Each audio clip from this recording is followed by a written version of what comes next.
कौन कहता है जिंदगी समझी और समझाई नहीं जा सकती।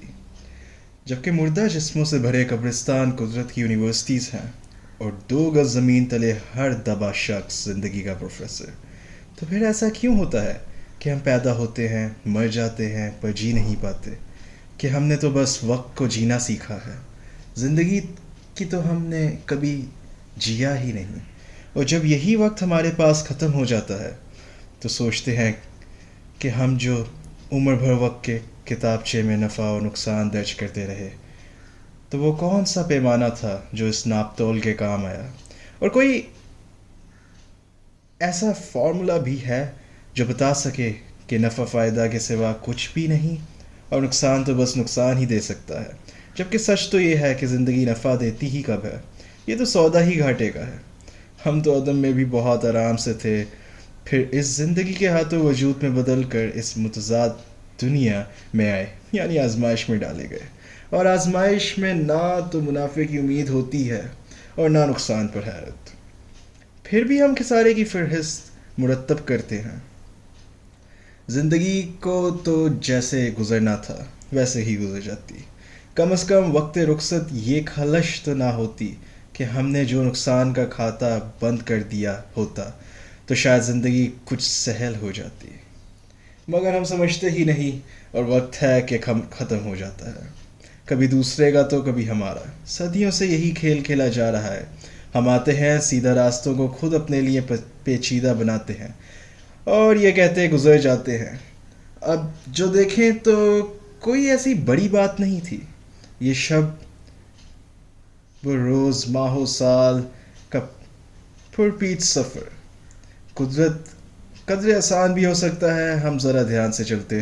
तो वो घर जिसके दारोबाम में वीरानी है, जिसके हर ताक पे रखी हुई हैरानी है, जिसकी हर सुबह में शामों की परेशानी है, इसमें हम चैन से आबाद भी हो सकते थे। अब जो देखें तो बहुत साफ नज़र आते हैं सारे मंज़र भी, फिर मंज़र भी। लेकिन इस देर ख्याली का सिला क्या होगा? वो जो होना था हुआ, हो भी चुका। लाइनें कटती रहीं लफ्ज़ बदलने के सबब। कोई तहरीर मुसलसल नहीं होने पाई। हासिल उम्र यही चंद अधूरे खाके, कोई तस्वीर मुकम्मल नहीं हो पाई। वो हाथ में बुके पकड़े अजनबी चेहरों के दरमियान किसी शनासा चेहरे को ढूंढ रही थी कि किसी ने इसका नाम पुकारा, तानिया। वो मुड़ी और आवाज़ की सुस्त देख कर जोश से हाथ हिलाया, फ़ायज़ा। दोनों ने एक दूसरे की सिमत कदम बढ़ाए और करीब आने पर गले लग गई। भाई की एंगेजमेंट मुबारक हो, तानिया ने अलग होते हुए कहा। थैंक्स, फ़ायज़ा ने मुस्कुरा कर मुबारकबाद कबूल की। चलो तुम्हें अपने होने वाले भाभी से मिलवाऊँ। फिर तानिया का हाथ पकड़ कर स्टेज पर चढ़ गई। तानिया ने फ़ायज़ा की के भाई को डिश विश करके इसके साथ बैठी सजी संवरी और कुछ शर्माई सी लड़की को बुके पेश किया और फिर चंद जुमलों के तबादले के बाद फ़ायज़ा के साथ ही स्टेज से उतर गई। तुम्हारी मम्मी नज़र नहीं आ रही। अभी तो यहीं थी, फ़ायज़ा ने दोनों नज़रें दोहराई, फिर तानिया को लिए आगे बढ़ी। सुनो, तानिया ने ऐसे मुखातिब किया जो चलते चलते रुक कर मेहमानों से हाल अहवाल भी दरियाफ़्त करती जा रही थी। हूँ, फ़ायज़ा ने इसकी तरफ देख कर कहा। वो नहीं आया? कौन? किसकी बात कर रही हो? वो मुस्कुराहट दबा कर अनजान बनते हुए बोली, तुम्हारे कज़न की। तानिया ने संजीदगी से कहा। फ़ायज़ा मुस्तकिल शरारत के मूड में थी। मेरे तो सभी कज़न यहाँ हैं। फ़ायज़ा की लापरवाही अरूज पर थी। मैं शयान का पूछ रही हूँ। फिर आखिर तानिया ने चिढ़ कर कहा, अच्छा तो यूँ कहो ना। इसने बनकर बोलने पर तानिया ने इसे हाथ जड़ दिया। मार क्यों रही हो? बस आता ही होगा। वैसे भी इसकी पुलिस ट्रेनिंग ही ख़त्म हुई है, अभी पोस्टिंग के ऑर्डर नहीं आए, और ऐसे फारिग बंदे के लिए दावत उड़ाने से अच्छी क्या मसरूफियत हो सकती है। बात ख़त्म करते ही वो पीछे हटी, कहीं तानिया शयान की हमायत में इससे एक थप्पड़ और न जड़ दे। तानिया ने इसे घूरा, मगर फिर कसदन नजरन अंदाज करते हुए पूछा, एक बात बताओ। पूछो। सूरत हाल काबू में देख कर फ़ायज़ा इसके बराबर आ खड़ी हुई। शयान किस रिश्ते से तुम्हारा कज़न है? असल में मेरी मम्मी शयान के मदर की कज़न है।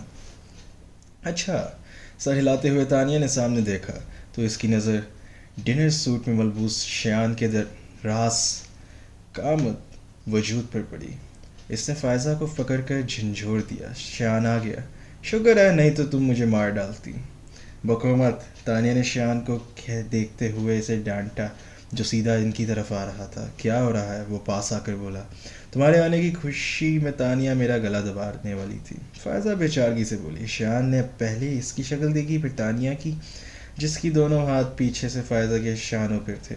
तानिया ने बदक कर अपने हाथ हटाए और ज़ोर से इसे धक्का दिए कर बोला, दफ़ा हो जाओ। हाँ, हो रही हूँ। वैसे भी तुम जैसे कब बाबों की हड्डी बनने में अपना ही नुकसान है। और हाँ, जाते जाते वो बोली, यहाँ से हिलना मत, मैं मम्मी को लेकर आती हूँ। वो चली गई तो शान ने मुस्कुराहट दबा कर पूछा, क्या तुम वाकई इसको मार रही थी? बेकार की बातें मत करो, तानिया बुरा मुंह बना कर बोली। तुम्हें नहीं पता इसे एक्टिंग करने का कितना शौक है। तानिया कुछ पल की खामोशी के बाद शयान ने इसे पुकारा तो वो सर उठाकर इसे देखने लगी। एक बात कहूँ? कहो। शोल्डर कट बालों को चेहरे से हटाकर वो संजीदगी से इसकी तरफ मुतवज्जा होकर बोली तो वो धीरे से मुस्कुरा कर बोला, पहली बार तुम्हें यूं सजे सवेरे रूप में देख रहा हूँ, अच्छी लग रही हो। वो पजल हो गई। वाकई वो हमेशा बहुत सादे से हुलिये में रहा करती थी, अपनी तरफ से खासी लापरवाह, लेकिन आज खिलाफ मामूल हल्की एम्ब्रॉयडरी के शिफॉन की शलवार कमीज़ में दुपट्टा कंधों पर डाले, हल्के मेकअप के साथ मैचिंग ज्वेलरी पहने काफ़ी मुख्तलिफ लग रही थी। और तो और आज बाल भी बैंड बांध के कैद से आज़ाद शानों पर लहरा रहे थे। शान के इस कदर डायरेक्ट जुमले पर हालांकि वो बस एक पल को ही घबराई थी, फिर भी महसूस सी हंसी हंस कर तानिया ने खुफकी से इसकी समझ देखा। क्या यही कहना था? वो फ़ौरन बोली, नहीं, कहना तो कुछ और था, बस सोचा तुम्हारी थोड़ी सी तारीफ़ कर दूँ। सुना है लड़कियों को अपनी तारीफ़ बहुत अच्छी लगती है, फिर इनसे जो भी कहा जाए वो फ़ौरन मान जाती हैं। तुम क्या मनवाना चाहते हो? शयान की इस बात की कयास लगा कर इसने अबरू उचका कर पूछा। कुछ भी कहने से पहले वो कुछ पल चुप रहा, जैसे अल्फाज तरतीब दे रहा हो, फिर धीरे धीरे बोलने लगा, तानिया, मैं नहीं जाता। मैंने कब इस तरह सोचना शुरू किया, मगर ये बात मेरे दिल में बहुत अरसे से थी, बस कभी कहा नहीं। सोचा मुनासिब वक्त पर आने पर तुमसे कहूँगा। कुछ लम्हे खामोशी से सरक गए। वक्त पता नहीं मुनासिब है या नहीं, मगर मैं अब और इंतज़ार नहीं कर सकता। अपनी बात के आखिर में इसने तानिया की तरफ देखा, जो एक टक से इसे देख रही थी। शान का गंभीर लहजा, सहरज़दा अल्फाज और आँखों का वल्हानापन। तानिया को लगा शयान आज वो सब कह देगा जिसे सुनने की ख्वाहिश 3 साल से इसके दिल में थी। तानिया, मैं तुमसे, एक्सक्यूज़ मी प्लीज़। फ़ायज़ा की तेज़ आवाज़ से तलसुम टूट गया और वो दोनों चौंक कर इसकी तरफ मुड़े, जो कदरे भारी जसानत वाले मगर ग्रेसफुल मर्द का हाथ पकड़े इनकी तरफ आते दूर से चिल्लाई थी, मम्मी तो बिज़ी थी, और देखो मैं पापा को ले आई हूँ। बोलते हुए इनके पास आ रुकी, फिर तारुफ कराने लगी, तानिया, इनसे मिलो, ये मेरे पापा हैं। फिर तानिया की तरफ इशारा करते हुए कहा, और पापा, ये मेरी बेस्ट फ्रेंड तानिया फ़ारूकी है, most eligible business man Noorul Huda Farooqui की बेटी। हम दोनों MBA क्लासेस में साथ साथ थे। फ़ायज़ा की बात पर वो बुरी तरह चौंके। तुम नूरुल हुदा की बेटी हो? जी। नूरुल हुदा फ़ारूकी एक मशहूर शख्सियत थे। अक्सर तानिया के बताने पर इनके हवाले पर लोग चौंक कर ये सवाल करते थे, इसलिए तानिया ने कुछ खास टॉन्स न लिया। क्या आप मेरे पापा को जानते थे? इन्हें कौन नहीं जानता, वो संभल कर बोल रहे थे। He is the leading industrial of the contract और लिस्ट वीक बिजनेस मैगजीन में जो इनका इंटरव्यू छपा था कमाल का था। वो बहुत से लोगों के लिए इंस्पिरेशन है। एनी MBA तो कंप्लीट हो गया, अब क्या कर रही हो? अपने पापा की तारीफ़ पर इसे फितरी तौर पर खुशी हो रही थी। इनकी बात पे जवाब में मुस्कुरा कर बोली, पापा का ऑफिस ज्वाइन कर लिया है। गुड, वो खुशी दिली से बोले। ओके बेटा, मुझे कुछ और मेहमानों को भी वक्त देना है, तुम लोग एंजॉय करो। वो नाकाबिल फ़हम अंदाज में मुस्कुराते हुए चले गए तो तानिया को यकदम से शियान का ख्याल आया। वो पलटी मगर वहाँ कोई नहीं था। इस तेज़ी से नज़रें दौड़ाई मगर शियान कहीं नज़र नहीं आया। क्या बात है, फ़ायज़ा ने इसको, शियान अभी तो यहाँ ही था, कहाँ चला गया? अरे हाँ, ये अचानक कहाँ गायब हो गया? तानिया इसकी बात को अनसुनी करते हुए शियान की तलाश में गेट तक आई। इसने शियान को हॉल से बाहर जाते देखा। शियान, बात सुनो, वो बेसाख्ता पुकारी मगर शियान ने जैसे सुना ही ना हो और बाहर निकलता चला गया। तानिया इसके पीछे लपकी मगर जब वो बाहर आई शियान अपनी बाइक पर बैठ कर जा चुका था। इस ख्याल ने तानिया को आज़रदा कर दिया कि वो कुछ कहे बगैर ही चला गया। वो कितनी ही देर अंधेरे में बेहिस्सो हरकत खड़ी रही। वो कब से शियान के मोबाइल पर कॉल करने की कोशिश कर रही थी मगर वो दूसरी तरफ फ़ोन बंद था। आज और दरवाजे पर दस्तक की आवाज़ सुनकर इसने बुलंद आवाज़ में बेजारी से कहा और फिर से मोबाइल पर नंबर मिलाए। जी मामा। दरवाज़ा खोलकर अपनी मामा को अंदर आते देखकर इसने मोबाइल नीचे कर दिया। 2 बार खदीजा को तुम्हें बुलाने के लिए भेज चुकी हूँ, आकर खाना तो खा लो तानिया। इन्होंने इससे सरजनश की। आप चले, मैं बस थोड़ी देर में आती हूँ। वो जिच हो रही थी। आखिर शियान ने मोबाइल ऑफ क्यों किया? जब से ऑफिस से आई हो फ़ोन से चिपक कर बैठी हो, आखिर किसको फ़ोन कर रही हो? एक दोस्त को, जिस जिस इडियट ने परसों से अपना मोबाइल बंद कर रखा हुआ है। और मैं इससे भी बड़ी इडियट हूँ जो बार बार इसका नंबर ट्राई कर रही हूँ। मोबाइल से नज़र हटाए बगैर तानिया ने कहा और दोबारा नंबर डायल करने लगी तो मामा ने आगे मोबाइल बढ़कर इसे हाथ से लेकर साइड टेबल पर रख दिया। फ़ोन बाद में भी हो सकता है, अब चलो, तुम्हारे पापा इंतज़ार कर रहे हैं। पापा आ गए? वो गोद में रखा तकिया बेड पर रख कर उठ गई। हाँ, और तुम 5 मिनट में नीचे आ जाओ वरना मैं तुम्हारे पापा को भेज दूँगी। वो धमकी आमेज़ अंदाज में कहकर कमरे से चली गई तो तानिया ने भी फटाफट मुंह हाथ धोकर बाल क्लब में चिकर कर नीचे डाइनिंग रूम में आ गई और कुर्सी घसीट कर बैठे हुए नूरुल हुदा से कहा, क्या बात है पापा, आप 9 बजे ही नज़र आ रहे हैं? बस बेटा, घड़ी ने धोखा दे दिया, वरना मैं तो 12 बजने के बाद ही आया था। शायद अटक गई। तानिया के शरारती अंदाज में पूछने पर वो संजीदगी से बोलते हुए आखिर में यूं उंगली से कलाई पर बंधी घड़ी को ठोकने लगे जैसे घड़ी वाकई ही अटक गई हो। टेबल पर अपनी निगरानी में खाना लगवाती मरियम फ़ारूकी ने इनके बात सुनते ही तो इनके मजाक को समझकर खुफकी से बोली, क्यों 12 बजे से पहले घर आने पर पाबंदी है? मज़े से हंसते तानिया ने एकदम मुंह पर हाथ रख कर हंसी रोकी और महजूज अंदाज में नूरुल हुदा की तरफ देखने लगी जो पहले जैसी संजीदगी से बोले, नहीं, लेकिन पाबंदी तो 12 बजे के बाद आने पर भी नहीं है। तानिया की हंसी छूट गई तो मरियम सुलग कर ज़ोर से बोली, बहादुर, पानी अब तक टेबल पर नहीं पहुंचा। तानिया ने इनके गुस्से को महसूस करके, बस पापा, अब खैरियत इसी में है कि आप चुप करके खाना खा लें वरना आपको मामा से ज़बरदस्त डांट पड़ सकती है। मशवरा तो बहुत अच्छा है तानिया, पर बात यह है कि तुम्हारी मामा को मुझे डांटना पसंद है और मुझे इनसे डांट सुनना। नूरुल्लाह, खाना ठंडा हो रहा है। इनकी तन भी ही अंदाज में टोकने पर नूरुल्लाह ने बड़े फर्माबरदारी से सामने रखी प्लेट में सालन डाला और चपातियों के लिए हाथ बढ़ाया। तुम्हारे साहबजादे नज़र नहीं आ रहे। कहाँ हैं? वहाँ। मरियम ने सामने रखी टीवी की तरफ इशारा किया जिस पर पाकिस्तान इंडिया की क्रिकेट मैच लाइव टेलीकास्ट हो रही थी। नूरुल हुदा और तानिया ने एक साथ टीवी की तरफ देखा और तानिया हैरत से बोली, टीवी में नहीं, स्टेडियम में दोस्तों के साथ मैच देखने गए हैं। जवाब देकर वो तानिया की प्लेट में सालन निकालने लगी।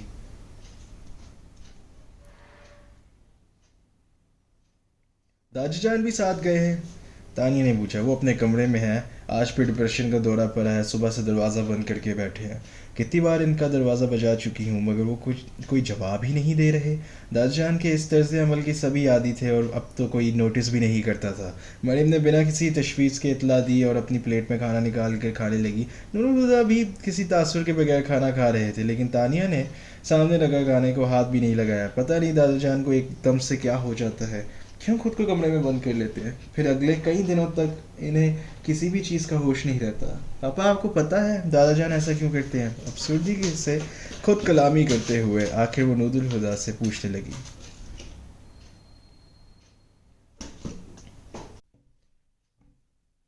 खाना खाते हुए एक पल को नूरुल हुदा का हाथ रुका।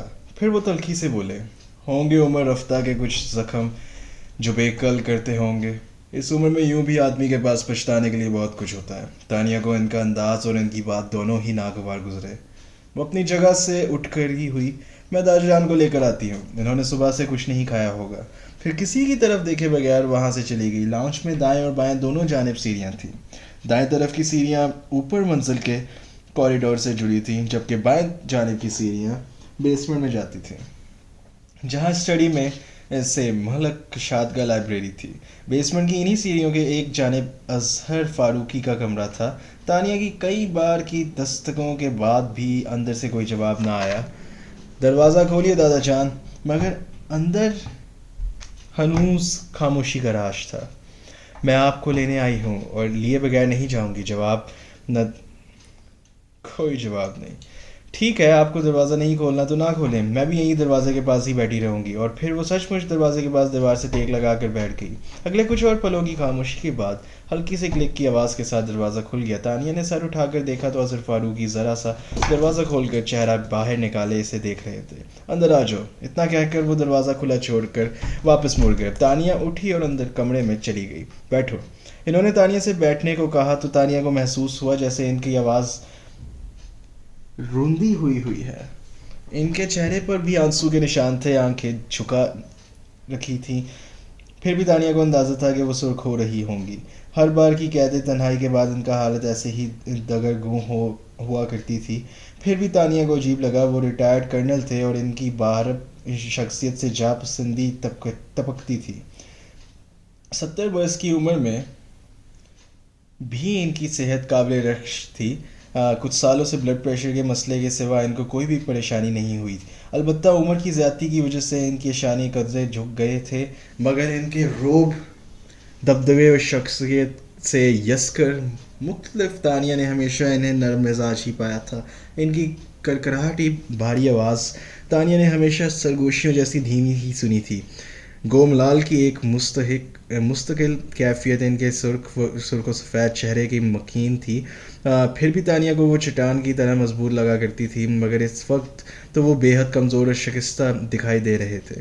तानिया दिल ही दिल में उलझती बेड के तो कोने पर टक गई। वो आहिस्ता खुरामी से चलते आतिशदान के पास कुर्सी के साथ रखी टपाई तक आए।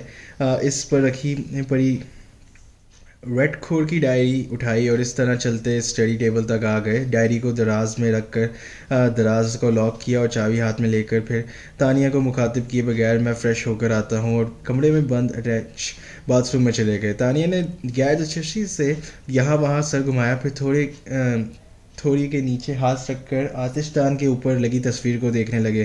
कुछ ही देर बाद अजहर फारूकी बाथरूम का दरवाज़ा खोल कर कमरे में आ गए। आओ चलें, इन्होंने कहा। तानिया फ़ौरन उठ गई। साथ साथ दोनों को डाइनिंग रूम के दरवाजे से आता देखकर नूरुल हुदा का मुंह की तरफ जाता हाथ वहीं रुक गया। इन्होंने नवाला प्लेट में रखा और अजीब सी नज़रों से अजहर फारूकी को देखने लगे। कुर्सी खींच कर इन्होंने बताते हुए तानिया ने अपने पापा को देखा तो थक गई। दूसरी तरफ नूरुल हुदा ने इसकी निगाहों को महसूस करके आंखें झुकाते हुए प्लेट से नवाला उठाकर मुंह में रखा, मगर इसे निकलने के लिए इन्हें पानी का सहारा लेना पड़ा था। तानिया कसीदन इन्हें नज़रअंदाज करके खुद बैठ गई।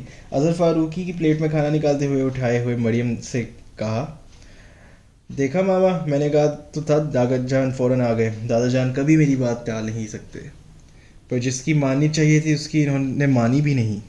नूरुल के लहजे पर तर्शी को दोनों माँ बेटी ने महसूस किया था, मगर इस घर के गैर एलानिया कवानीन में एक कानून ये भी था कि अब इन बाप बेटी के मामले में कोई नहीं बोलेगा। सो वो दोनों तो खामोश रहे, मगर दादा जान के हाथ में पकड़ा पानी का गिलास छलक पड़ा था। तानिया ने फ़ौरन इनके हाथ पर हाथ रखा और गिलास इनके होठों पर इसे लगा दिया। पानी का घूंट भरते हुए अजहर फारूकी की आंखें दबदबा गई थीं। खाने के बाद वो अपने कमरे में सोने के लिए आई तो मोबाइल देखकर इसे शयान का ख्याल आया। बेड पर नीम दराज होते हुए इसने शयान को फ़ोन किया, मगर इसका सेलफोन हिस पे साबिक बंद था। बस बहुत हो गया, अब दोबारा ट्राई नहीं करूँगी। इसने मोबाइल तकिए पर पटखा और धप से लेट गई। फिर सुबह सब कुछ भुलाए वो फिर से शान का नंबर ट्राई करती रही। फ़ायज़ा प्लीज़, मैं परेशान हो गई हूँ। पहले तो इसका फ़ोन बंद कर रखा था, अब कॉल तो जाती है मगर वो फ़ोन नहीं उठा रहा। एक तो तानिया तुम ना ज़रा ज़रा सी बात पे परेशान हो जाती हो, ये ज़रा सी बात है। वो भड़क गई। पिछले 2 हफ्तों से मैं पागलों की तरह इसे कॉल मिला रही हूँ और वो जनाब फ़ोन नहीं उठा रहा। भाई हो सकता है वो बिज़ी हो। फ़ायज़ा ने इसे ठंडा करना चाहा पर वो बदक गई। बैठे बैठाई एसीपी साहब ने ऐसा क्या मसूफियत ईजाद कर ली जो फ़ोन नहीं उठा सकते। अब के फ़ायज़ा भी जिच होकर बोली, अब वो तुम्हारी सुई तो एक जगह पर अटक गई है, अब फ़ोन रखो।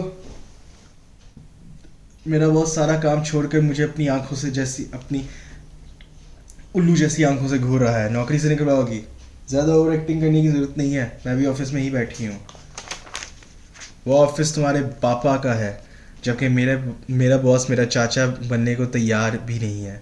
अच्छा ठीक है, तुम मुझे शान के घर का नंबर दो, फिर मैं फ़ोन रखती हूँ। घर का नंबर क्यों? तानिया ने बेख्तियार दांत पीस कर कहा। वैसे जल्दी जल्दी अ, की रट लगा रखी है, मगर क्यों, किस लिए भी पूछना ज़रूरी है। फिर कुछ नॉर्मल लहजे में, देखो मोबाइल पर तो कॉल रिसीव नहीं कर रहा, घर का फ़ोन उठाएगा। हाँ मगर मेरे पास इसका घर का नंबर नहीं है। व्हाट? उधारी? शान तुम्हारा कज़न है और तुम्हारे पास इसका घर का नंबर नहीं है? है, मगर वो पुराना वाला है, नया वाला मुझे याद नहीं, मम्मी की डायरी में लिखा होगा। ठीक है, घर पहुंचते ही मुझे फ़ोन करना। करूँगी, अब फ़ोन रख दो, बाय। कहने के साथ ही उसने लाइन काट दी। तानिया ने भी फ़ोन रख कर रिकॉन्सिलेशन स्टेटमेंट पर नज़र डाली, जिसे वो फ़ोन करने से पहले चेक कर रही थी। तभी किसी ने इसके ऑफिस के दरवाजे पर दस्तक दी। कम इन, इसने सर उठाए बगैर कहा। कोई दरवाज़ा खोलकर इसके ऑफिस में आया और अपने पीछे दरवाज़ा बंद करके वो तानिया के मुतवज्जा होने का इंतज़ार करने लगा। तानिया ने किसी की आमद को महसूस किया। फिर जब कोई आवाज़ नहीं आई तो इसने कहा, दरवाजे की तरफ देखा। 17-18 साल का साफ रंगत वाला लंबा मगर दुबला लड़का, गरे रंग के पेंट पर इसी रंगत की शर्ट पहने, बाजू सीने पर लपेटे, ज़ेरे लब मुस्कुराहट के साथ इसे देख रहा था। तानिया को अपनी तरफ मुतवज्जा होते देखकर वो लंबे लंबे डग भरता इसकी तरफ आ गया। फिर इस एक हाथ टेबल पर रखकर झुकते हुए बोला, आपको अभी और इसी वक्त हमारे साथ चलना होगा। इसकी बात सुनकर तानिया दिलचस्पी से मुस्कुराई और हाथ थोड़ी के नीचे रखकर वो टेबल आगे हुई और इस अंदाज में बोली, और अगर मैं ना जाऊँ तो मैं आपको ज़बरदस्ती कंधों में उठा कर ले जाऊंगा। वाकई? तानिया मरूब हुई, बगैर इत्मीनान से बोली, आजमा लें। इधर इसके इत्मीनान में कोई भी फ़र्क नहीं था। तो ठीक है। तानिया ने अपनी सीट पर हाथ पर पीछे होते हुए मुस्कुराहट दबाई, उठा कर ले जाओ। अब इसके चेहरे में मुस्कुराहट गायब हो चुकी थी। वो आंखें सकेरे तानिया को घूरता रहा, फिर सर झुका कर बोला और दूसरे दरवाजे की तरफ मुंह करके ज़ोर से बोला, नंबर 2। अभी इसकी आवाज़ की बागिश्त बाकी थी कि दरवाज़ा खुला और इसकी उम्र और इसी जैसे हुलिये वाला कुदरत सांवला रंगत का एक इसका हम शक्ल कारपेट पर लहक गया। फर्श पर पड़े लड़के ने अपने गूगल्स कारपेट पर से उठाए और घुटनों पर से पैंट झाड़ी, उठकर बोला, अमीर के बच्चे, तुम्हें कितनी दफ़ा मना किया है मुझे नंबर 2 ना कहा करो। अमीर इन्हें फाड़े किसी बुत की तरह एक ही से देखे जा रहा था। अब ये स्टैचू बने क्यों खड़े हो? इसने टोका। फिर खुद भी मुड़ कर देखा तो फ़ौरन से इसे अपने फ्रेश नसीन होने की वजह समझ आई। मारे गए, एकदम इसके मुंह से निकला। अमीर ने पीछे इसके कंधे पर हाथ मारा। भाग अज़ीर। वो दोनों भागकर तानिया की चेयर के पीछे जा छुपे, जो दोनों हाथ मुंह पर रखे हंसी रोकने की कोशिश में लोट पूट हो रही थी। बाहर निकलो तुम दोनों। दरवाजे के हैंडल पर हाथ रख कर खड़े नूरुहुदा गुस्से से बोले। तो वो दोनों लटके हुए चेहरों के साथ सामने आ गए। इन दोनों को पार्किंग में देखकर ही मैं समझ गया था कि ये सीधे तुम्हारे पास ही आएंगे। अमीर तो अंदर था, पर तुम्हें पता है अज़ीर क्या कर रहा था? ये साहबजादे घुटनों के बल बैठे की हॉल से तुम्हारे कमरे में झांक रहे थे। देखो ज़रा इन दोनों की हरकतें। हर चंद के तानिया को मालूम था इनका गुस्सा मसनूई है, पर अपने भाइयों की उतरे चेहरे देख कर कहा, जाने देना पापा, बच्चे हैं। मगर बेटों की रद्दी होती हालत इन्हें इतना महसूस कर रही थी कि वो मज़ीद खिंचाई करने का अंदाज में बोले, पहले पूछो इनसे ये दोनों यहाँ क्या कारनामे करने आए थे? अजीज जल्दी से बोला। हम कारनामे करने नहीं पापा, हम तो आप ही से मिलने आए थे। सुबह नाश्ते पर इनसे मुलाकात नहीं हुई, इसलिए दिल बेचैन सा था।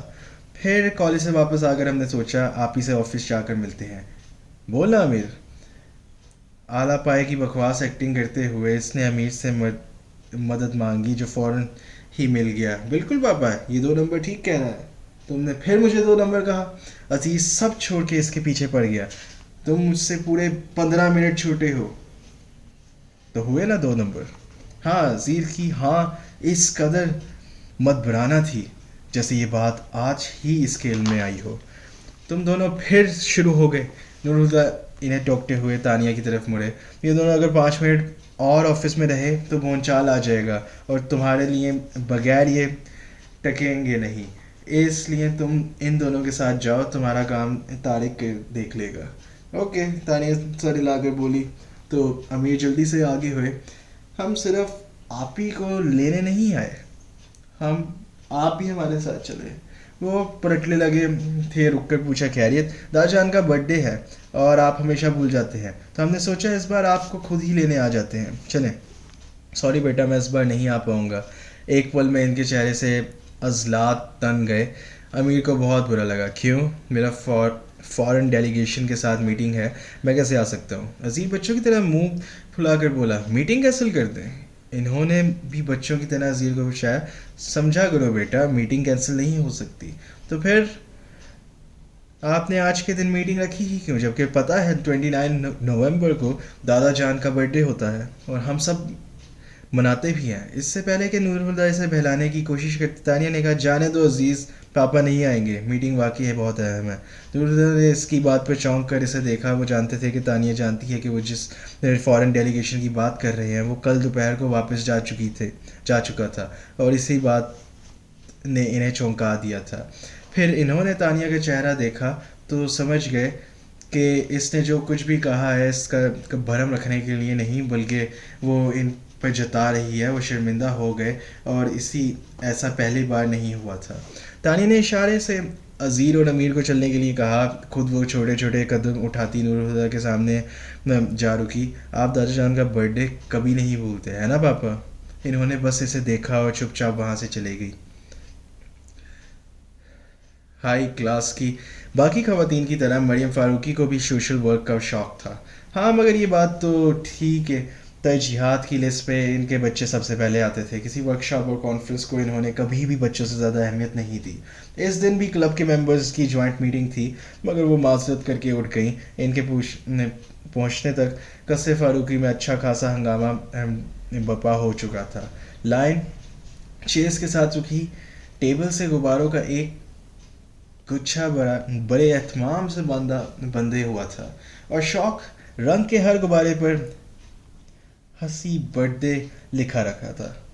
राहदारी में भी ऐसे गुब्बारे हर जगह बंधे थे और वो हर तरफ का जायज़ा लेती। सेटिंग रूम में पहुंचे, जहां रखा भारी फर्नीचर न जाने किस तरह खिसका कर मनपसंद कोनों में घुसाया गया, जिसके बाद खाली पड़े कालीन पर लकड़ी के ऊंचे पुष्प वाले कुर्सी एक छोटे से टेबल के साथ बिल्कुल दरमियान में रखी थी, जिसके सामने और दाएं बाएं कुशन पड़े हुए थे और बहुत से गुब्बारे इजाफी आराइशों के तौर पर यहाँ भी सजाए गए थे। मरियम फ़ारूकी ने अपने सर लपेट लिया। ये क्या हो रहा है इस घर में? खदीजा, बहादुर, रशीदा, वो एक एक करके तमाम मुलाजमों को आवाज़ देने लगी। एक मुलाजिम किसी कोने से निकल कर सामने आया। जी बेगम साहिबा, ये फर्नीचर यहाँ से क्यों हटाया है और ये गुब्बारे किसने बांधे हैं? जी वो मरियम समझ गई। अच्छा, तो ये इन तीनों की हरकत है। यहाँ है, कहाँ है ये तीनों? किचन में। अब वो ये लोग क्या तूफ़ान मचाएंगे? वो बरबराती किचन में की तरफ चल पड़ी।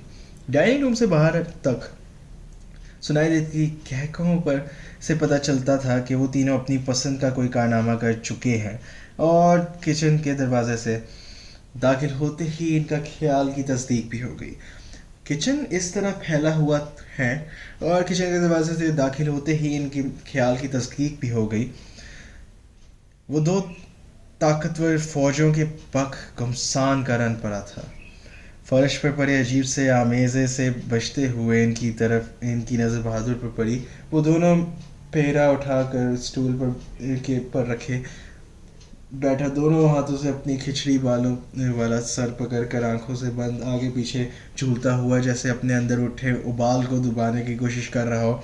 इस पर उस पर से नज़र हटाए इसने इन्होंने किचन टेबल के गिर्द खड़े अपने सपोर्टों को देखा, जो सामने रखी प्लेट में कोयले जैसे चीज़ को देखकर बुरी तरह हंस रहे थे। ये क्या लगा रखा है तुम तीनों ने, और ये क्या चीज़ है? न चाहते हुए भी वो झड़क कर बोली, साथ ही प्लेट में रखे अजूबे के बारे में सवाल किया। केक, अजीज ने बड़ी सादगी के साथ यक लफ्जी जवाब दिया।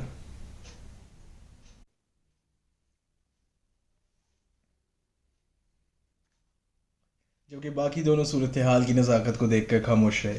ये केक है? वो हैरान हुई। किसने बनाया है? आप ही ने, वो फौरन बोला। तानिया ने खींच कर हाथ इसकी गुद्दी में मारा।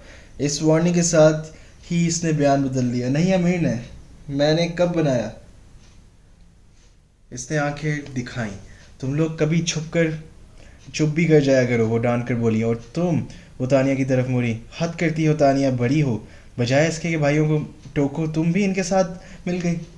हम तो बस दादाजी के लिए बर्थडे केक बना रहे थे, इसने कमज़ोर सी आवाज़ में सफाई दी। अमीर ने इसके जुमले को उचक कर कहा। वो अलग बात है कि ओवन से कोयले बरामद हुए हैं। और वो तीनों खी कर हंसने लगे। वो कुछ नरम होकर बोली, केक मैं बेक कर देती हूँ, मगर एक शर्त पर। क्या? तीनों हम आवाज़ होकर बोले। जितनी देर में मैं फ्रेश होकर आती हूँ तुम तीनों किचन साफ करोगे और बहादुर सिर्फ निगरानी करेगा। उठो बहादुर, और देखना इनमें से कोई भागने ना पाए। वो जा चुकी तो बहादुर सीना चौड़ा करके स्टूल से उठकर खड़ा हुआ। चले अमीर साहब, आप फर्श साफ करें, और तानिया बीबी आप अजीज़ साहब के साथ मिलकर बर्तन धोएं। इतना मारूंगी ना, याद रखोगे। तानिया ने धमकाने वाले अंदाज में हाथ उठा या तो बेचारा बहादुर वहीं दुबक गया। अमीर ने डस्टर उठाया और जाकर बहादुर के हाथ में दे दिया। चले बहादुर साहब, फर्श साफ करें, फिर आपको बर्तन भी धोने हैं। मरियम वापस आई तो बहादुर रगड़ रगड़ के फर्श साफ कर रहा था। इन्होंने तीनों को घूरा जो खुद भी गड़बड़ाए गए थे। क्या कहा था मैंने? हम तो फर्श साफ कर रहे थे, बहादुर खुद ही। Shut up! इन्होंने तानिया को बीच में ही चुप करवा दिया। फिर बहादुर की एक तरफ स्कूल पर बैठने को कहा। इन तीनों से पोछा, पूरा किचन साफ करवाया। इनको मुंह बंद करके काम करता देखकर बहादुर दांत निकाल रहा था, और वो तीनों इसके दांत देखकर आंखें, मगर मामा की मौजूदगी की वजह से इसे कुछ कह नहीं सके। वो जब केक बेक कर चुकी तो तीनों को लेकर सिटिंग रूम में आ गई और इनके अरेंजमेंट को छेड़े बगैर इन्हीं से सारा फर्नीचर इसकी जगह पर वापस रखवाया। उठवाते वक्त इन्होंने सिर्फ ऑर्डर दिए थे, अब खुद भारी फर्नीचर उठाने पड़ा तो अकल ठिकाने आ गई। हाय मामा, बाजू दुख रहे हैं। फर्नीचर सेट करके तीनों कालीन पर ढेर हुए करा रहे थे। जितना चाहे शोर मचा लो, मुझ पर कोई असर नहीं होगा। इन्हें भी पता था मामा पर कोई असर नहीं होगा, इसलिए जल्द ही कराना भूल कर करीम कैरम खेलने बैठ गए और साथ ही मरियम को भी बिठा लिया। 9 बज गए हैं मामा, मैं दादा जान को बुला कर लाती हूँ, केक काट लेते हैं। 9 बजे बजते ही तानिया उठ गई। अपने पापा को तो आ जाने दो। 29 नवंबर के दिन पापा की वापसी 2:30 बजे से पहले नहीं होती, मगर बाबा जान तो हर बार इनका पूछते हैं। वो रसान से कह कर चुप हो गई। ठीक है, केक नहीं काटेंगे, पर खाना तो खा सकते हैं, इसने बिल आखिर इनकी बात मान कर कहा और अजहर फारूकी को बुलाने चली गई। दरवाज़ा पर हल्की सी दस्तक के बाद कोई आवाज़ नहीं उभरी तो तानिया ने दरवाजे की नाप पर हाथ रखकर ज़रा सा घुमाया और दरवाज़ा बे आवाज़ खुलता चला गया। कमरे में हल्की सी जर्द रोशनी में तानिया ने अंदर झांका तो निगाह सीधी कदीमी तर्ज के बने गैस से जलने वाले आतिशदान पर लगी तस्वीर पर पड़ी, और हमेशा की तरह आज भी तानिया को वो तस्वीर सांस लेती हुई महसूस हुई। अजहर फारूकी आतिशदान के सामने रॉकिंग चेयर पर बंद आंखों के साथ नीम दराज थे। रेड डायरी बंद इनके सीने पर रखी थी और एक हाथ में डायरी, एक हाथ इस डायरी पर था, दूसरा हाथ बेजान से अंदाज में इनके सुनहरी फ्रेम की ऐनक वो को पकड़े गोद में धरा था। आतिशदान रोशन था और कमरे में फैली जर्द रोशनी इसी से निकल रही थी, जिसने माहौल को पुरस्कार बना दिया था। तानिया ने आहिस्ती से दरवाज़ा बंद किया और दबे कदमों चलने चलती ईद स्नेह इनके सामने कारपेट पर बैठ गई। इन्हीं आवाज़ देते हुए वो हिचकिचा रही थी कि कहीं वो सो ना रहे हों। फिर कुछ सोचकर इसने अपना हाथ इनके घुटने पर रख दिया। कर्नल अजहर फारूकी बहुत ज़ोर से चौंके। यह अंदाज तो किसी की पहचान था। इन्होंने तड़प कर आंखें खोल दी, मगर इन्हें दिखाई ही नहीं दिया। तानिया ने इन्हें आंखें खोलते देखकर कुछ कहा था, मगर इन्हें कुछ सुनाई ही नहीं दिया। इनकी आंखें किसी और ही मंजिल में उछल गई थीं। इनके कान इनकी आवाज़ को सुन रहे थे, जिसे एक बार और सुन लेने की ख्वाहिश बरसों से इनका के दिल में थी। तानिया के एक गैर इरादी अमल ने इन्हें बहुत पीछे ढकेल दिया था। Happy birthday to you, happy birthday to you, happy birthday dear Baba. आतिशदान के सामने रॉकिंग चेयर पर नीम दराज अजहर फारूकी ने इसकी गुनगुनाती आवाज़ भी सुनी थी, और इसके का अपने कदमों में बैठना भी महसूस किया था। लेकिन फिर भी वो आंखें बंद किए इस पल का इंतज़ार करते रहे जब वो इसकी सारी थकन समेट लेती। और फिर इसने बहुत आहिस्तगी से इनके घुटने पर हाथ रख दिया। अजहर फारूकी ने धीरे से आंखें खोलकर आसमानी रंग के कपड़ों में मलबूस उस आसमान की परी को देखा, जिसके चेहरे के गिर्द बिखरे लंबे सुनहरी माइल घने बाल रात को चांद का अक्स दे रहे थे। वो धीरे से मुस्कुरा दिए। वो खिलखिला कर हंस पड़ी। हैप्पी बर्थडे बाबा जान, थैंक यू बेटा, वो बोले और शिकायत करने लगे। तारीख बदलने में अब बस चंद मिनट ही बाकी हैं। अब जाकर बाप को विश करने का ख्याल आया। सॉरी बाबा जान, मगर मुझे याद था, बस हादी भाई का इंतज़ार कर रही थी कि वो आ जाए तो केक साथ में ही काटेंगे। बोलते हुए वो ज़रा सी सत तपाई की तरफ खिसक गई और केक पर लगी कैंडल को जलाने के लिए माचिस उठाई। अजहर फारूकी ने सवाल किया, नूरुल हुदा भी नहीं आया? नहीं। तो फिर इसे जाने दो, आ जाने दो। माचिस जलाते इसके हाथ वहीं रुक गए। बाबा जान, 12 तो बस बजने ही वाले हैं, और सालगिरह तो अपनी तारीख पर ही अच्छी लगती है, मगर इंतज़ार कर लेने में कोई हर्ज नहीं। अपनी बात कहकर वो उठे और खिड़की के साथ रखी स्टडी टेबल पर तरतीब से रखी किताबों में एक किताब उठाकर इस वक्त पलटने लगे, और चुप सी हो गई। फिर उसने उंगलियों में दबी माचिस की तीली को जलाया, और जब रक्स करते नन्हे से शौले का अक्स इसने आंखों में चमकने लगा तो फूंक मारकर माचिस बुझाते वो उठ गई, और साथ ही तपाई पर से केक की प्लेट भी उठा ली। अपने नज़रअंदाज किए जाने पर इसके चेहरे से झलकती तकलीफ़, जिसे वो आज अपने दिल में महसूस कर रहे थे, उस दिन उन्होंने देखी भी नहीं थी। वो दरवाजे तक भी नहीं पहुंची थी कि हॉर्न की तेज़ आवाज़ सुनाई दी। हादी भाई आ गए कहकर इसने प्लेट वापस रखी और बाहर की तरफ दौड़ गई। भागते हुए लाउंज से गुजर कर वो एंट्रेंस डोर की तरफ बढ़ी। ठीक है, इस वक्त नूरुल दरवाजे खोलकर अंदर आने लगे और सामने ही आती लड़की से टकरा गए, और इससे पहले कि वो इन्हें साथ लेकर दूसरी तरफ जा गिरती, खुद को संभालते हुए नूरुल ने उसे संभाल लिया। अरे भाई, आराम से, गिर जाओगी। इसे खुद से अलग करते हुए वो बोले, बाय द वे, अगर तुम्हारा इरादा ओलंपिक्स में हिस्सा लेने का है, तब भी दौड़ कर ग्रेस जाने की क्या ज़रूरत। इसे खज्जल सा छोड़कर वो लाउंज की सीढ़ियों की तरफ बढ़ गए तो वो पीछे से बोली, हादी भाई कहाँ जा रहे हैं? अपने कमरे में। वो पलट कर बोला, जी नहीं। पास आकर इनके बाजू थामते हुए बोली, आप मेरे साथ चल रहे हैं? तुम्हारा इस वक्त आउटिंग का प्रोग्राम है? वो घबरा कर बोले। हालांकि वो थक चुके थे और फ़ौरन सोना चाहते थे, फिर भी इनके लहजे में अताहत की बजाय वही नरमी थी जो इस लड़की के लिए मखसूस थी। नहीं भाई, बाबा जान के पास चलने को कह रही हूँ। वो कब से आपका इंतज़ार कर रहे हैं। बाबा जान अभी तक जाग रहे हैं? वो चौंक कर बोला, इसका मतलब आज तो देर से आने पर डांट पड़ेगी, और पढ़नी भी चाहिए, मगर इस वक्त बाबा जान आपकी क्लास लेने के लिए नहीं बल्कि अपनी बर्थडे सेलिब्रेट करने के लिए आपका इंतज़ार कर रहे हैं। अरे हाँ, आज तो 29 नवंबर है। वो सर पर हाथ मार कर बोला, फिर इसकी तरफ देख कर कहा, अगर मैं भूल ही गया था तो मुझे याद नहीं करवा सकती थी? Excuse me. वो बुरा मान कर कहने लगी, आप तो हर साल भूल जाते हैं, हमेशा मुझे ही याद कराना पड़ता है, वरना खुद से आप तो अपना बर्थडे भी याद नहीं रहे। ओके ओके, वो जल्दी से बोले, ये झगड़ा बाद में देखेंगे, अभी बाबा जान के पास चलो। फिर इसके कंधों पर बाजू फैलाकर साथ लिए वो बाबा जान के कमरे में आ गए। आइए बरकरार, कब से आपका इंतज़ार रहे। बाबा जान इन्हें देखते ही बोले, हैप्पी बर्थडे नूरुदा। बाजू पर डाला कोट बेड पर उछाल कर इनके बगल गिए हो गए। सॉरी बाबा जान, इस बार भी भूल गया। इसने अलग होते इसे कौन आंखों से देखकर वो इसे छेड़ने के लिए बोले। उन उसने मुंह फुलाकर रख फेर लिया। चले बैठे। इन्हें सोफे पर बिठाए हुए इनकी नज़र केक पर पड़ी तो पलट कर केक की प्लेट और माचिस उठा के सोफे पर आ बैठे। प्लेट टेबल पर रख कर इन्होंने मोमबत्ती जलाई और केक काटने की छुरी उठाकर बाबा जान को पकड़ाई। फिर इसे देखकर बोले, वहाँ क्यों खड़ी हो, इधर आओ। और आकर बाबा जान की दूसरी तरफ बैठ गई। दादा जान केक काट लें क्या? बाबा जान केक काटने को कह रहे हैं। अब के ज़रा ध्यान से इन्होंने अपने आसपास देखा। तानिया हाथ में छुरी लिए मुंतज़र सी इनके साथ बैठी थी, जबकि मरियम दूसरी तरफ थी और अमीर अजीब सामने बैठे थे। सबकी तरफ देख कर पूछे, नूरुल्लाह नहीं आया? नहीं। और अब तो 12 बजने वाले हैं दादा जान, केक काट लीजिए। हाँ, और सालगिरह तो अपनी तारीख पर ही अच्छी लगती है।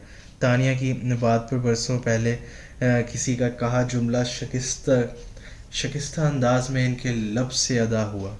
याद माजी अजाब है यार, अब छीन ले मुझसे हाफसा मेरा।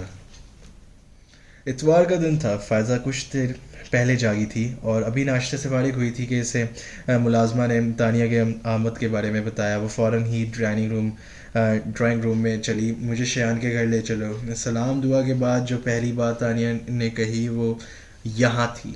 वो गड़बड़ा गई, फिर संभल कर बोली, तुम बैठो, आती होगी, फिर बात करते हैं। इसने फ़ायज़ा के बाजू गिरफ्त में लेकर, फ़ायज़ा मुझे शान से मिलना है अभी और इसी वक्त। फ़ायज़ा ने गहरा सांस लिया। खींचते हुए इसे अपने साथ बिठा लिया। इसे टेंस होते देखकर तानिया ने पूछा, क्या बात है, शान कराची में नहीं है? तौक़ुफ़ के बाद वो फिर बोली, इसकी पोस्टिंग हो चुकी है और 3 दिन पहले वो अपना चार्ज संभालने में सखर जा चुका है। तानिया के लिए ये इत्तला इस कदर गैर मुतवक्का थी कि वो काफ़ी देर तक कुछ बोल नहीं सकी। फिर देर की खामोशी के बाद इसने बेयकीनी से कहा, वो मुझसे मिले बगैर चला गया।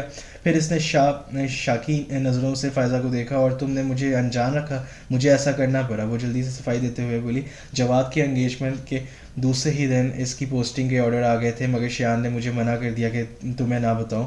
फिर जब मैंने इससे कहा कि तुमसे बात करना चाहती हूँ, तो इसने कहा कि तुमसे बात नहीं कर सकता, पता नहीं क्यों, मगर मुझे वो काफ़ी अपसेट लग रहा था।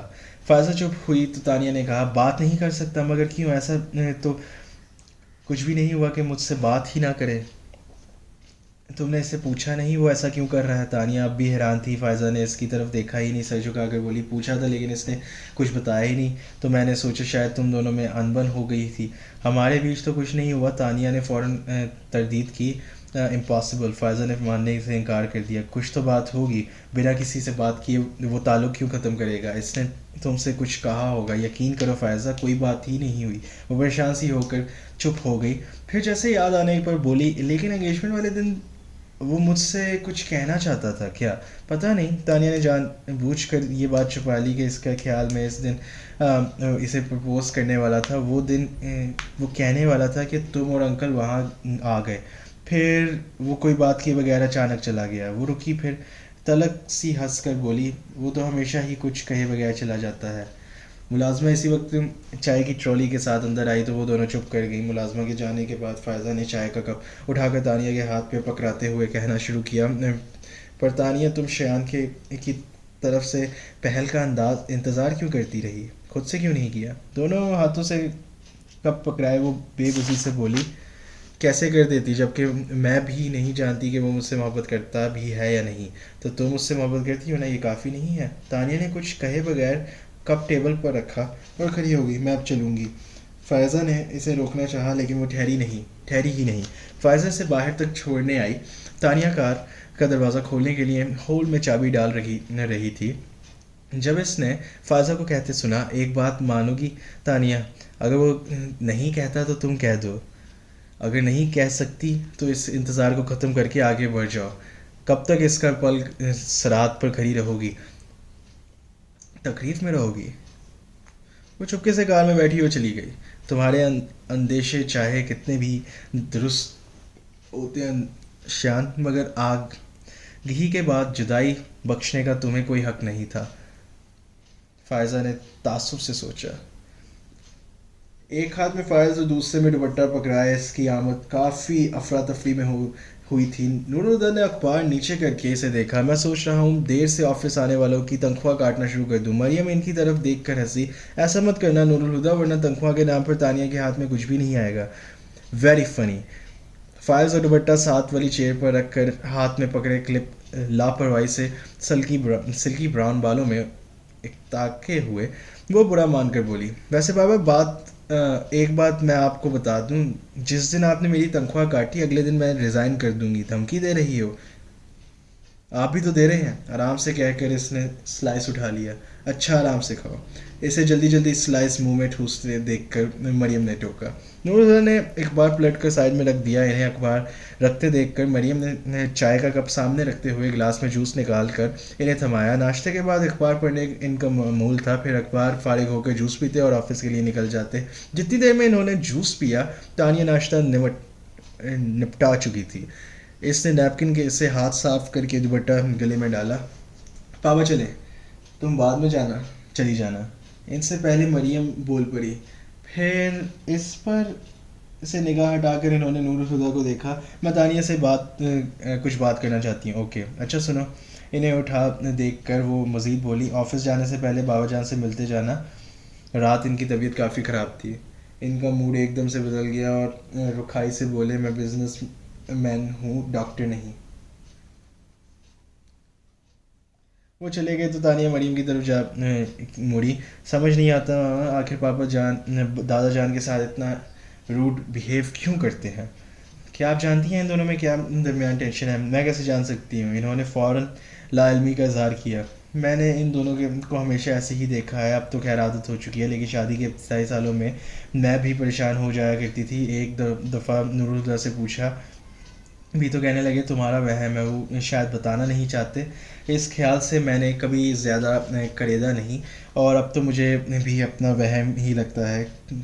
तुम खुद गौर करो, नुरुल्लाह का इनके साथ रवैया अपनी जगह, मगर वो कभी कभी कभी भी बाबा जान की तरफ से गाफिल नहीं हुए और मुझसे हमेशा यही कहते हैं कि बाबा जान मेरे बच्चों के दादा हैं और इनकी हैसियत में कभी फ़र्क नहीं आना चाहिए। यूँ भी दोनों के बीच नाराज़गी की कोई वजह भी नहीं तो नज़र नहीं आती। फिर इसका गाल थपकाते हुए बोली, इन बातों को इतना सीरियसली मत लिया करो। आप मुझसे कुछ बात करने वाली थी? हाँ, ओह, तुम्हारे रूम में चलकर बात करते हैं। तानी अपनी फाइल्स उठाकर इनके साथ आ खड़ी हुई। मैं अपने कमरे में से ब्रीफ केस उठाकर दो दो सीढ़ियाँ उतरते हुए वो लॉन्च में आए तो बजाय आगे बढ़ने के रुक गई। बाबा जान की ख़राब तबीयत का सुनकर वो परेशान हो गए थे और तफक्कुर में इनका चेहरे से भी नज़र आ रहा था।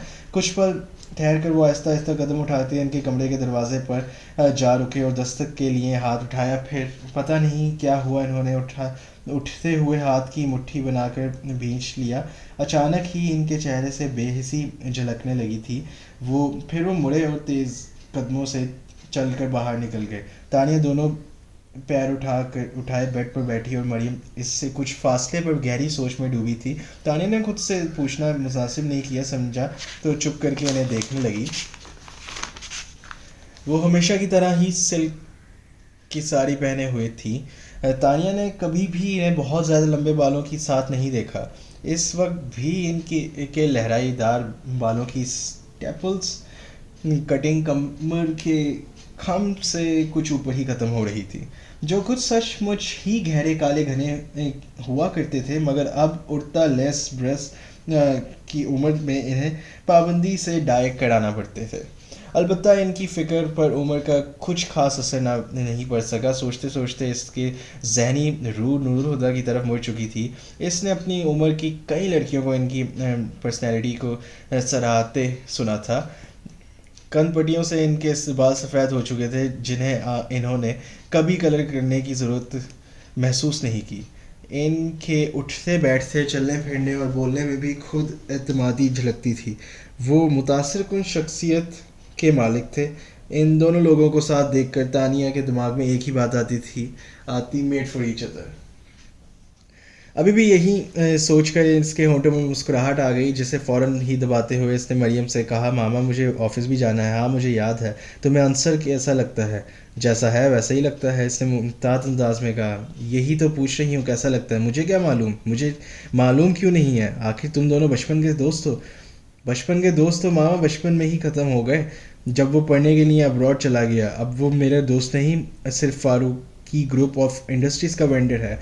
और अगर मैं मेरे लिए कुछ है तो बस तैमूर अंकल का बेटा, इसके अलावा कुछ नहीं। इस बार वो बोली थी, इसके लहजे में कोई गुंजाइश नहीं थी। मरियम ने सांस भर के कहा, अंसर ने तुम्हें प्रपोज किया है? खुद वो हैरान हुई।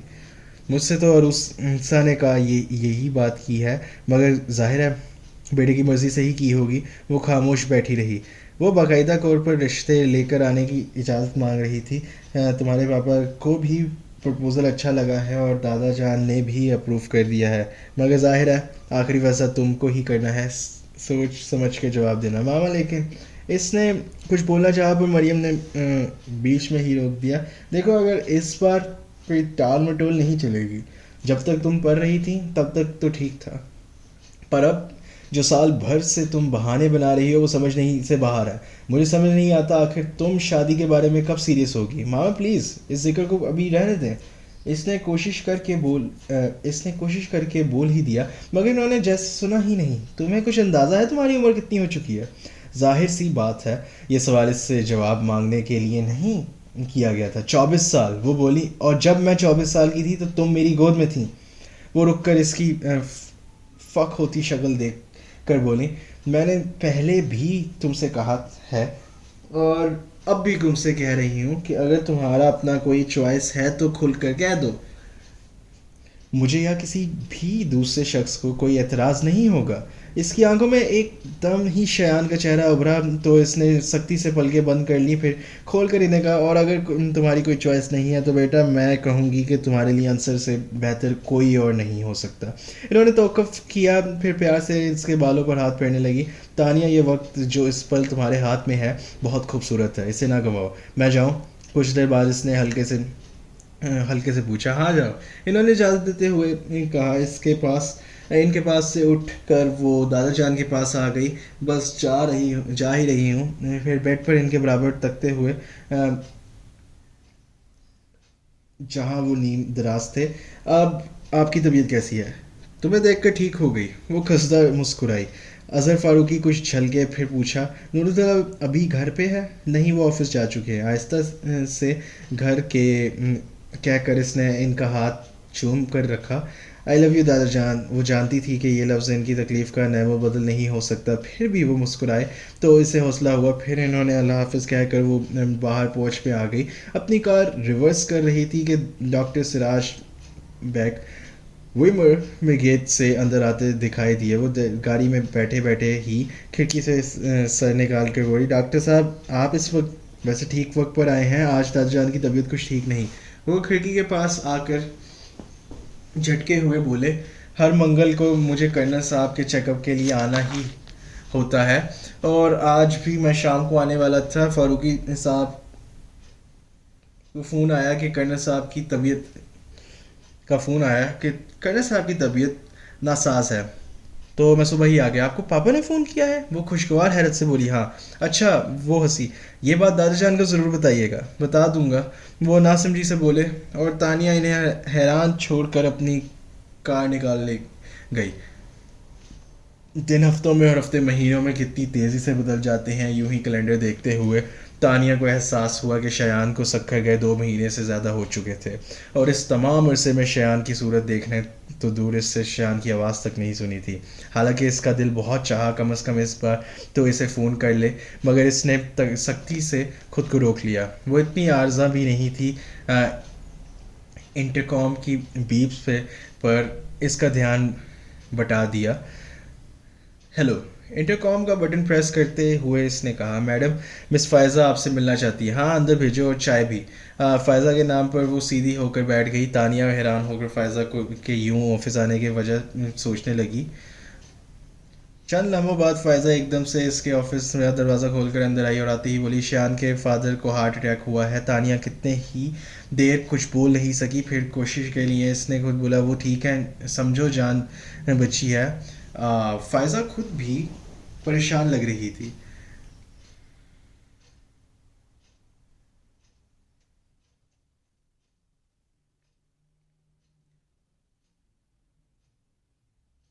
ये भी बड़ी बात है। तानिया ने इसे दिलासा देने को कहा, फिर पूछा, अब इनकी कंडीशन कैसी है? अभी तो सुबह इन्हें रूम में शिफ्ट कर दिया गया है, परसों रात से तो आईसीयू में थे। तानिया को ख्याल आया कि वो जब से आई है खड़ी है। अच्छा बैठ जाओ। नहीं, वो इस तरह खड़ी रही।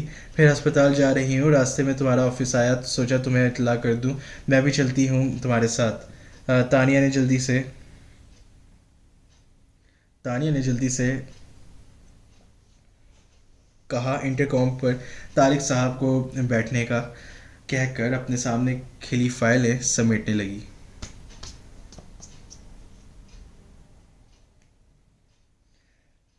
Yes madam. ज़रा देर में इस अधीर उमर साहब ऑफिस में थे। तारिक साहब, ये फाइल मैंने देख ली है, जैसे ही पापा फैक्ट्री से आए साइन करवा लीजिएगा। और ये कोटेशन सुप्रीम कॉरपोरेशन को आज ही फिक्स हो जानी चाहिए। और अगर पापा मेरा पूछें तो कह दीजिएगा ज़रूरी काम से गई हूँ और 1 डेढ़ घंटे में आ जाऊँगी। जल्दी जल्दी बोलते हुए इसने 2 फाइलें इनको पकड़ाई।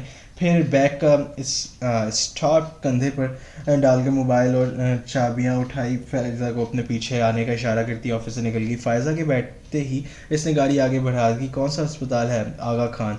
सड़क पर आते ही तानिया ने पूछा था और फ़ायज़ा के जवाब पर खामोशी से ड्राइव करने लगी। मगर कुछ याद आने पर वो, शान को पता है अंकल को हार्ट अटैक हफ्ते की रात को हुआ था। शान हर वीकेंड पर कराची आता है, अंकल को अस्पताल वही लेकर गया था। शान हर वीकेंड कराची आता है? हाँ। फ़ायज़ा ने इसके लहजे पर ध्यान दिए बगैर कहा, बहुत परेशान है बेचारा। मुझे तो डर है कहीं खुद बीमार ना पड़ जाए। अंकल से बहुत मोहब्बत मोहब्बत भी तो बहुत करता है। परसों रात से हॉस्पिटल में है, न एक पल के लिए सोया नहीं, न खाने पीने का कोई होश है। वो शान के हवाल क्या सुनती। अभी तक इसकी हैरत ही ख़त्म ना हुई थी। फ़ायज़ा ज़रा देर को खामोश हुई तो इसने फिर पूछा, फ़ायज़ा क्या वाकई शान हर वीकेंड पर कराची आता है? हाँ बाबा, हर वीकेंड पर। वो तानिया की बार बार की तकरार से उलझ गई। अगर कोई ज़रूरी काम हो तो वो बात है, वरना वो अपनी रूटीन नहीं बदलता। कमाल है। वो विंडस्क्रीन के पार देखकर बोली। फ़ायज़ा को एकदम ख्याल आया और वो तेज़ी से इसकी तरफ मुड़ी। क्या वो तुमसे नहीं मिलता? तानिया ने तल्ख सी मुस्कुराहट के साथ नफ़ी में सर हिलाया। फ़ोन तो करता होगा। इस बार तानिया ने कोई जवाब नहीं दिया। फ़ायज़ा चुप सी हो गई। वाह, शान साहब पास थे तो जलाते थे, दूर गए तो राख कर डाला। इस पर क्या शान बेनियाजी है। मुड़कर खबर तक ना ली। मगर क्या मेरे रुत जगह इतने ही बेअसर थे कि तुम्हारी नींद ना उड़ा सके? इसने आंखों में चुभन भरने लगी तो इसने डैशबोर्ड पर रखी सनग्लासेस उठाकर आंखों पर चढ़ा ली। चोट तो लग चुकी थी, अब जख्म दिखाने का क्या फ़ायदा। गाड़ी अस्पताल के सामने रुक गई। फ़ायज़ा ने अपनी तरफ से दरवाज़ा खोला और उतरने लगी तो ध्यान आया वो अभी तक अपनी सीट पर है। और इसने इंजन भी बंद किया तो पलट कर पूछा, तुम अंदर नहीं आओगी? तुम चलो, मैं थोड़ी देर में आती हूँ, वो बदस्तूर सामने देखते हुए बोली। और फ़ायज़ा के उतरते ही वो जनाटे से गाड़ी भगा ले गई। काफ़ी देर तक बेमकसद शहर की सड़कों पर गाड़ी भगाने के बाद भी खून के उबाल में कमी नहीं आई थी। तो ठक्कर इसने घर के रास्ते पर गाड़ी मोड़ दी। घर में दाखिल होते ही इसकी नज़र मुलाजमा पे पड़ी तो इसने पुकार कर कहा, खदीजा मैं अपने कमरे जा रही हूँ और कोई डिस्टर्ब ना करे। फिर वो रुकी नहीं और सीधी अपने रूम में आ गई। जज्बाती टूट फूट के बाद इसके एहतसाब शिकस्ता होने लगे थे। फिर हर हिजान तारी था। दरवाज़ा लॉक करके इसने हाथ में पकड़ी हर चीज़ बेड बेड पर फेंकी और खुद कारपेट पर घुटनों के बल पड़ गई। हौले हौले लजरती हुई, खुद कलामी करती रही। मेरा एतबार तोड़ने की तुम्हारे पास कोई वजह नहीं थी श्यान। अगर कोई वजह होती तो तुम मुझसे लड़ते, मुझे इल्ज़ाम देते, मगर तुम तो बिना कुछ कहे ही पलट गए। लफ्ज़ों का आज़ाद दे जाते लफ्ज़ों का आज़ार दे जाते। कब तक तुम्हारी खामोशी सुनूं? कुछ तो बोला होता शान, मैं समझा लेती खुद को कि तुमने धोखा दिया है, मगर अब क्या करूं? खुद को कैसे समझाऊं? इसकी आवाज़ बुलंद होती जा रही थी। दर्द से फटे अपने सर को दोनों हाथों से पकड़े इसका गला रेंत गया था। कसूर तुम्हारा नहीं, गलती मेरी है। मैंने क्यों तुम पर एतबार किया? मैं क्यों तुमसे मोहब्बत की? क्यों मैं आज भी तुमसे मोहब्बत करती हूँ? जब साथ ही नहीं देना था तो तुम मेरे पास क्यों आए? अगर जाना ही था तो मेरी ज़िंदगी मेरे दिल में आने का तुम्हें क्या हक था? पास आकर दूर जाने का झलक दिखा कर छुप जाने का खेल बहुत बार खेला होगा। वो अब चिल्ला रही थी। बहुत सो को तड़पाया होगा, बहुत होंगी जो तुम्हारे लिए रोती होंगी, मगर मैं तानिया फारूकी हूँ, इन बहुत सी लड़कियों से बहुत अलग। मुझे तड़पता देखने की तुम्हारी ख्वाहिश कभी पूरी नहीं होगी शान। ना मैं तड़पूंगी ना रोऊंगी। तुमने मुझे जिसके लिए खुद को बर्बाद कर लूँगी, तुम वो नहीं जिसके लिए मैं खुद को बर्बाद कर लूँगी। वो कह रही थी कि वो नहीं रोएगी, मगर दोनों बाजू सख्ती से अपने गिर्द लपेट कर पेशानी घुटनों से टका कर घटती बनी वो फूट फूट कर रो रही थी। सूरज ढल चुका था और कमरे में अंधेरा बढ़ने लगा था, लेकिन तानिया ने लाइट जलाई ना ही पर्दे समेटे। वो बेहस हरकत ऊंधे मुंह कारपेट पर समेट कर लेटी थी। अब वो रो नहीं रही थी, इसका चेहरा सता हुआ था, बाल बेतरतीब हो रखे थे, बिखरे बिखरे हुलियों के साथ। इसका सर में दर्द की तेज लहरें उठ रही थी। वो खिस कर टेबल की तरफ गई। टेबल की सहारे में बैठने के बाद इसने जग से पानी गिलास में डाला और गिलास पकड़कर उठते हुए बेड पर आकर बैठ गई। फिर दराज खोल कर पेन कलर निकाले और दो गोलियां पानी के साथ लेकर गिलास साइड टेबल पर रखा और बेड पर लेट गई। इसका दिल चाह रहा था कि वो सो जाए, मगर आंखों में दर्द इतना था ज़्यादा था कि बंद करना भी मुश्किल था। वो छत लेटी नींद आ जाने का इंतज़ार कर रही थी। अगली सुबह शावर लेकर ड्रेसिंग रूम में आई तो आईने में अपनी सूरत को देखकर हैरान रह गई। आंखों के गिर्द हल्के सूजे हुए थे। नहाने के से चेहरे की पुसट मर्द की तो कम हो गई थी, मगर जर्दी झलक रही थी। इस हालत में सबका सामना करना मुश्किल लग रहा था, मगर इसके सिवा चारा भी क्या था। गीले बालों को ड्रायर से खुश करके वो डाइनिंग रूम में आ गई। अमीर अजीर तो कॉलेज जा चुके थे और दादा जान भी नाश्ते इनके साथ करके इस वक्त स्टडी में चले गए थे। मरियम अलबत्ता नूरुल हुदा के साथ ही नाश्ता करती थी, और जब से तानिया ने ऑफिस जाना शुरू किया था वो भी इनके साथ डाइनिंग टेबल पर मौजूद होती। नूरुल हुदा इस पर नज़र पड़ते ही चौंक गई। इन्होंने मरियम के तरफ देखा। इनके तासुरात भी नूरुल हुदा से मुख्तलिफ नहीं थे। बहादुर, मेरे लिए चाय ले आओ। स्लाइस पर बटर लगाते हुए वो खुद को नॉर्मल पोज करने के लिए ज़रूरत से ज़्यादा ऊंची आवाज़ में बोली। तुम्हें क्या हुआ? मरियम इसका पोज करने से ज़रा भी मुतमईन नहीं हुई थी। तानिया को भी अंदाज़ा था कि कुछ भी नहीं से काम नहीं चलेगा। इससे चाय का कप उठाया जिसे अभी अभी बहादुर छोड़ गया था और सेब लेकर बोला, अब तो ठीक हूँ, मगर तबीयत ख़राब हो गई थी इसलिए ऑफिस से जल्दी उठना पड़ा। फिर जो टैबलेट लेकर सोई हूँ तो 1 घंटे पहले ही नींद आँख खुली है। इसने गैर महसूस अंदाज में कल सारा दिन कमरा नशीन रहने की भी वजाहत कर दी। मुझे अभी भी तुम ठीक नहीं लग रही हो, तुम्हें डॉक्टर के पास जाना चाहिए। जी मामा, वो इनकी ताकीद के जवाब में बोली।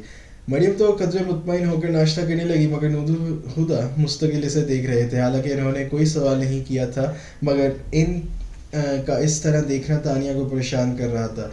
फिर भी वो आराम से नाश्ता करती रही। आखिर इन्होंने तानिया से निगाह हटा ली। मेरा ख्याल है आज तुम ऑफिस मत जाओ, घर पर ही रह कर आराम करो। मैं भी यही सोच रही हूँ, इससे कब में झांकते हुए कहा। नूरुल अपनी जगह से उठे और इसके पास आकर इसका चेहरा अपने हाथों में लेकर अपनी तरफ किया। तुम्हें तकलीफ में देखकर मुझे तकलीफ होती है, मगर इस तकलीफ और भी ज़्यादा होगी जब तुम अपनी तकलीफ मुझसे छुपाओगी। तानिया को इनके चेहरे पर वही खोया हुआ सब तासुर नज़र आया जो अक्सर तानिया को देखते हुए उभर आता था। वो झुके और इसे माथे को चूम लिया। इनकी चूड़ी पुष्ट पर को देखते हुए तानिया हैरान हो रही थी। ना इसने कुछ कहा, ना पापा ने कुछ पूछा। इन्हें फिर शक कैसे हुआ कि वो कुछ छुपा रही है। फिर वो उठकर अपने कमरे में आ गई, और जब यकीन हो गया कि नूरुल हुदा चले गए हैं तो लाउंज में आकर वक्त गुजारी के लिए टीवी ऑन करके बैठ गई। मरियम कहीं जाने के लिए तैयार एनरी में लाउंज से होकर गुजरी। तानिया ने दूर से ही इन्हें बाय कहा। मुस्कुराकर इसकी तरफ देखते हुए इन्होंने दरवाज़ा खोला। फिर कुछ सोचती नज़रों से गिलास वॉल के दूसरी तरफ तानिया को देखकर इन्होंने दरवाज़ा बंद कर लिया। लाउंज में आ गई। कुछ खास प्रोग्राम देख रही हो? नहीं। फ़ौरन सीधे होकर इसने टीवी की आवाज़ कम कर दी। तुमसे बात करना चाह रही थी। वो सोफे पर आकर बैठी। कहीं बात तो कोई नहीं है, पर अरूसा का सार बढ़ता जा रहा है। हालांकि वो बहुत वाज़ेह अंदाज में इससे कह चुकी हूँ कि अभी शादी के लिए तैयार नहीं हो, मगर वो कहती है शादी से नहीं, मंगनी तो तय की जा सकती है। और सच पूछो तो मुझे भी इसकी बात पसंद आई। फ़िलहाल मंगनी कर देते हैं, फिर जब तुम जिम्मेदारी उठाने को तैयार हो जाओ तो शादी कर देंगे। और क्या पता एक बार आंसर के साथ रिश्ते में बंद कर शादी का फ़ैसला तुम्हारे लिए ज़्यादा आसान हो जाए। फिर इसे चुप देखकर बोली, तुम चुप क्यों हो? कुछ तो बोलो। क्या बोलूँ माँ? वो हंसी। पल्स रात पर ठहरो या कट जाओ, कुछ हासिल नहीं होगा, पर शायद कुछ गिनवाना भी ना पड़े। लेकिन अगर गुजर जाऊं तो सब गंवा दूंगी, मगर शायद तब भी मेरे हाथ खाली नहीं रहेंगे। बिन मांगे ही सही, लेकिन ज़िंदगी को शता तो करेगी, पर नफ़ा किस में है और नुकसान कहाँ, हिसाब करूँगी तो पता चलेगा। क्या कह रही हो? वो खाक भी ना समझी। तानिया ने इसे मुस्कुरा कर देखा। आप चाहती हैं ना मैं शादी कर लूँ? हाँ, मैं सोच कर जवाब दूंगी। पत्थर में जोंक तो लगी। उसकी बात में मरियम नहाल हो गई। बस अब चाहे तुम भी कुछ भी जवाब दो, मेरे लिए तो ये भी बहुत है कि तुम शादी के बारे में सोचने को तैयार हो गई हो। तानिया इन्हें खुश देखकर शर्मिंदा हो गई। अपने खुशियों के बारे में सोचते हुए इनकी खुशियों से कितना दूर हो गई थी। जाने से पहले कितनी ही देर तक वो इसे खुद से लिपटा कर प्यार करती रही। इसने कहा तो दिया के सोचेगी, पर फिर कुछ सोचने की कोशिश में वो कुछ भी नहीं सोच पा रही थी। कितना वक्त गुजर गया, उसे कुछ एहसास भी नहीं था। किसी ने इसके हाथ पर हाथ रखा तो वो चौंक कर मुड़ी और अपने बराबर बैठे अमीर को देख कर इसका हाथ फिर चौंक पड़ा।